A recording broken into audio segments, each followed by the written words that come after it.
Hi, it's Tom. I've got a couple of things rattling around in my head that I just wanted to try to pull together, and this is as good a place as any to pull it together.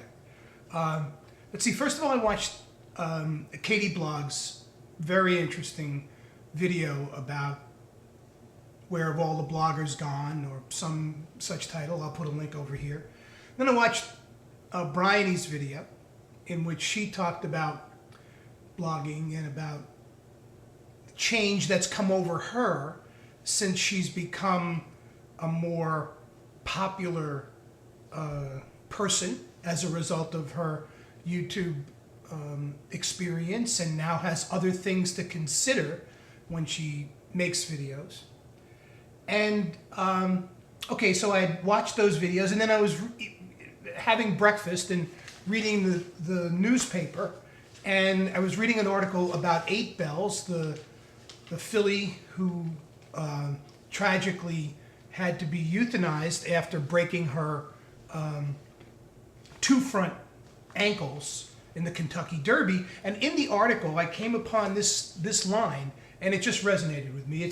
This is a guy who is I don't know what he is. He's a horse breeder, and he was talking about the trend in thoroughbred breeding to now breed horses that are more speed oriented than stamina oriented. And he talked about why that's taking place. And here's the line that jumped out at me. He said, the sport, society really, has become big event motivated. Owners will pay a premium to race on Derby or Breeders' Cup Day. We want them to compete immediately at the highest level, and we don't care for how long.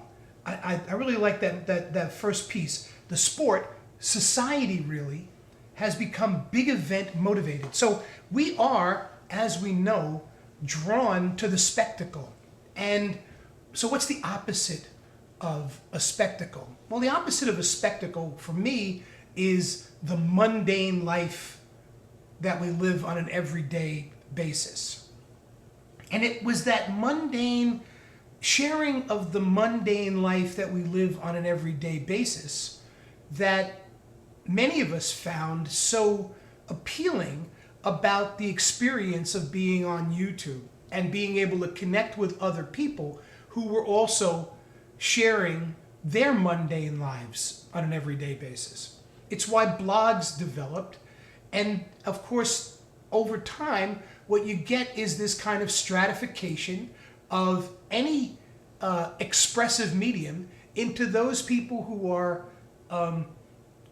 drawn to the big event, want to run in the Derby, want to become what the possibilities and where the big rewards are, want to go that direction. And then you have the mundane kind of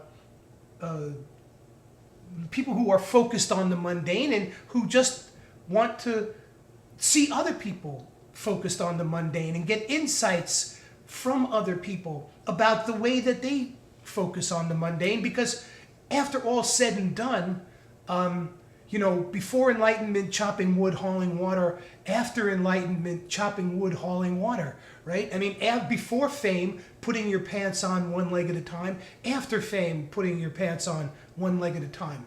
The mundane is a given. It can never be escaped, no matter how much extraordinariness our lives give to us.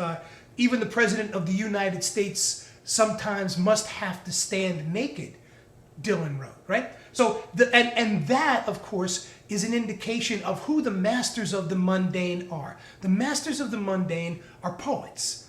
Poets are the people who are able to look at the things that we all look at, but see them in ways that reveal the mundane differently to us. And so I went and I was looking at this poetry book I'm reading called Time and Materials by Robert Haas. And here's this poem that, for me depicts something about what poets can do. It's called Mouth Slightly Open. The body let me try it again. The body a yellow brilliance, and a head some orange color from a Chinese painting, dipped in sunset by the summer gods, who are also producing that twitchy shiver in the cottonwoods, less wind than river. Where the bird you thought you saw was, whether you believe what you thought you saw or not, and then was not, had absconded, leaving behind the emptiness that hums a little in you now, and is not bad or sad, and only just resembles awe or fear. That bird is elsewhere now, and you are here.